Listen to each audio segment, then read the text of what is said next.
Você aí deve estar curioso para saber qual foi o país de origem do Brunislau e da Maria.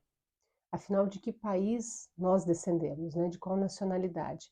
Austríaca, polonesa, alemã, ucraniana? E por que razão eles decidiram vir para o Brasil? Bem, eu me chamo Elisiane Ortiz Corniak, eu moro aqui em Curitiba e nesse vídeo a gente vai esclarecer essas dúvidas. E antes de mais nada, é importante reforçar o objetivo dessa iniciativa.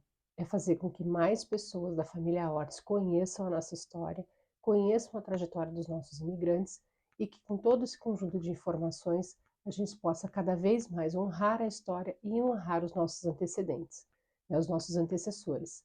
Nós somos fruto de um casal extremamente corajoso, batalhador e forte.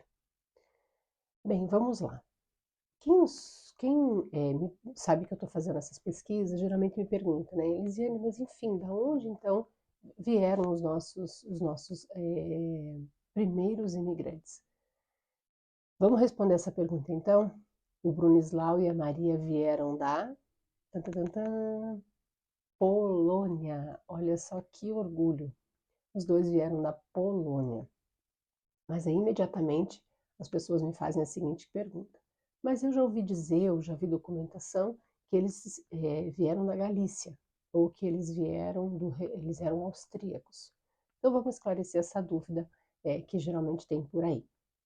A questão é a seguinte: a Polônia, na época em que o Bronislau e a Maria vieram para o Brasil, ela estava dominada, ela não era um país independente. E a Polônia ela estava dominada por três diferentes impérios: o Império Russo, o Império Alemão e o Império Austro-Húngaro. Desculpe, Austro-Húngaro. E exatamente a região em que eles moravam, que é a região da Galícia, que fica no sul da Polônia, era dominada pelo Império Austro-Húngaro. E aí é importante a gente esclarecer algumas questões, né? O Império Austro-Húngaro, ele era extremamente poderoso nessa época. Ele era o segundo maior país da Europa. E ele dominava não apenas a Polônia, né, uma parte da Polônia, mas também como outras nações, como a Alemanha, a Eslováquia, a Morávia, a Croácia, a Itália, a Romênia, uma parte da Ucrânia, da Sérvia, além da própria Áustria e da Hungria. E ele se manteve assim poderoso, né, como essa Constituição de 1867 até 1919. E ele era extremamente grandioso, como eu já havia comentado com vocês, e poderoso, né, uma das maiores potências do mundo. Eu vou botar aqui vou mostrar aqui para vocês uma imagem do mapa atual da Polônia. Eu gostaria que vocês observassem que ele tem três tipos de cores, né, três tipos de divisões. E nessa divisão, vocês podem ver uma parte da Polônia que era dominada pela Alemanha, né, pelo Império Alemão, uma outra parte pelo Império Russo e uma outra parte pelo Império Austro-Húngaro. Então essa é a questão. Quando eles ainda moravam nessa região, era o Império Austro-Húngaro que dominava a Polônia. Agora, vejam só que interessante. A Polônia esteve sob domínio dessas nações por mais de 123 anos. 123 anos. Isso é uma tragédia do ponto de vista da manutenção da cultura, da manutenção da língua, da manutenção das tradições, né? É, além disso, né, além da dificuldade de você estar sob domínio de outros povos, era uma época muito complexa também para o conjunto de habitantes da Polônia. E aí que eu acho que a gente consegue, pelo menos, ter uma ideia, não consegue talvez responder 100%, porque a gente teria que ter entrevistado eles, né, ter tido alguém que tivesse mantido essa história oral, ou registrado essa história de qual foi a motivação do casal para vir para o Brasil. Mas se a gente observar o que acontecia no período, talvez a gente tenha algumas pistas.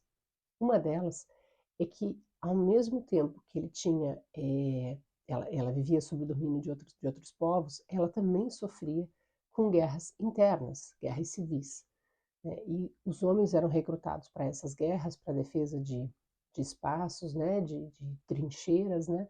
Aqueles que se rebelavam eram presos, outros eram sequestrados, né? A família ficava numa condição muito frágil. Então, além das questões econômicas, políticas, sociais, ainda havia um frio muito grande, um frio extremo e a fome. Vários textos e artigos relatam como é que era o dia a dia e a vida dessas pessoas na Polônia. Então, certamente, a oportunidade de vir para o Brasil, de vir para uma nação que estava se constituindo, com o apoio do governo brasileiro, como foi o caso, né, com algum subsídio do governo brasileiro, se mostrava talvez uma grande oportunidade de começar uma nova vida. E aí esse casal, então, pega os seus 2 filhos e decide vir para o Brasil. Por isso que eu falo que eles são muito corajosos, são muito fortes e batalhadores, porque o sul da Galícia, até o porto que eles saíram da Europa, são mais de 1000 quilômetros de distância. 1000 quilômetros. Imagina o que é percorrer essa distância com 2 filhos e pegando um navio, às vezes se despedindo da família para talvez nunca mais voltar. Tem que ter muita coragem mesmo, né? Ou tem que estar muito desesperado para sair da condição atual. Por isso que a gente tem que honrar tanto essa decisão e a forma como eles conduziram, né? Então talvez tenha sido essa a razão da vida deles para o Brasil. Se vocês querem saber mais informações, continue aqui. Nós teremos mais vídeos para contar mais a história da nossa família.